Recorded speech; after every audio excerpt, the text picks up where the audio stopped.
Dobrý deň prajem. Toto video je určené pre pracovníkov autistického centra Andreas sídliaceho v Bratislave. Interaktívny šlabikár, ktorý ste si objednali, nájdete v 3 šanónoch. Na každom zo šanónov nájdete zaškrtnuté tie moduly, ktoré šanón obsahuje.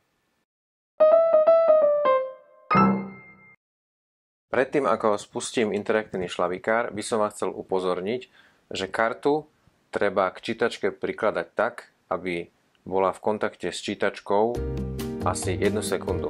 Nacvičite si to tak, že keď priložíte kartu k čítačke, poviete slovo 21. 21. Ak to urobíte rýchlejšie, môže sa stať, že čítačka kartu nenačíta. Interaktívny šlabikár zapnem tak, že pripojím čítačku k tabletu.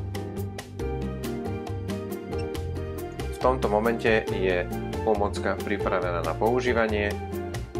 Používa sa v 3 módoch: zobraziť a prečítať, zobraziť a vyhláskovať a vytvoriť lekciu. Prikladám testovaciu kartu z modulu jednoslabičné slová.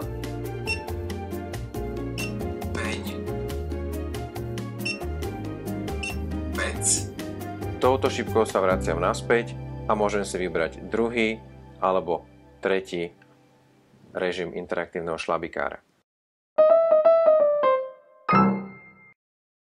Interaktívny šlabikár ukončím šipkou späť, dostanem sa na profily žiakov.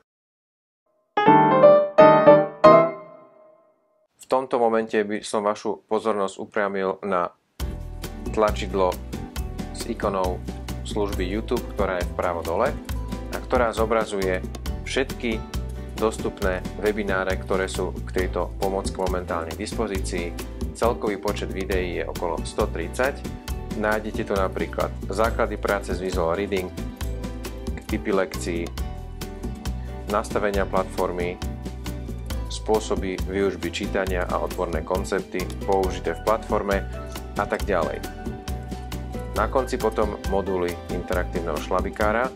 Tieto videá obsahujú aj návody, ako by mohli lekcie s interaktívnymi kartami v praxi vyzerať.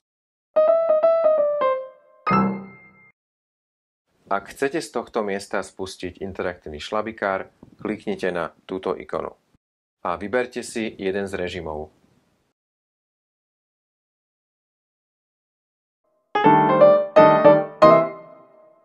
Interaktívne karty môžete skladovať aj v iných typoch šanónoch, prípadne v takýchto vizitkároch, ktorých výhoda je nižšia hmotnosť a vyššia mobilita. Interaktívny šlabikár máte možnosť použiť v plnej miere aj v digitálnom prostredí, čiže bez interaktívnych kariet. Klikám na profil žiaka a potom na obrázkovú časť. Stlačím filter objektov a potom stlačím túto ikonu, ktorá znamená zoradenie podľa modulov. Stĺpec v pravej časti obrazovky vám ukazuje začiatočné písmená jednotlivých modulov. Pohybom palca v tomto stĺpci sa viete navigovať medzi jednotlivými modulmi. Teraz som sa dostal na modul potraviny a jedlá a ak chcem tento modul použiť v digitálnom prostredí, musím si vytvoriť vlastnú lekciu. Položím prst na riadok a počkám, kým zmodrie. Potom označím ďalšie objekty, ktoré chcem, aby sa v lekcii vyskytovali. Maximálny počet objektov je 9. Potom kliknem na ikonu vpravo hore a sem kliknem, aby som si mohol lekciu nazvať. Pokiaľ pracujete s viacerými žiakmi, doporučujem použiť krstné meno, prípadne aj ďalší identifikačný znak žiaka. Takto vytvorenú lekciu nájdete v kruhu vlastné a zdieľané lekcie a môžete ju spustiť ako zelenú lekciu alebo modrú lekciu. Pripomínam rozdiel: zelená lekcia rozpráva tablet, modrá lekcia, rozpráva učiteľ. Klikám na domček vľavo hore a teraz vidíte celú mapu lekcií, kde nájdete 167 vopred pripravených lekcií, ktoré sú dostupné vo verziách Visual Reading School a Visual Reading Home. Moja posledná poznámka bude smerovať k procesu vytvárania profilu žiaka.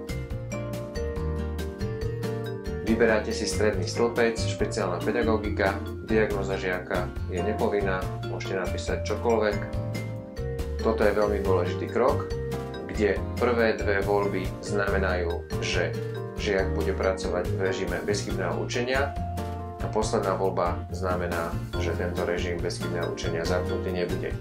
Okrem toho môžete využiť aj zjednodušenie programu, kedy sa fáza testovania niekoľkokrát po sebe vynechá. Tento krok môžete využiť pri žiakoch, kde očakávate problémové správanie.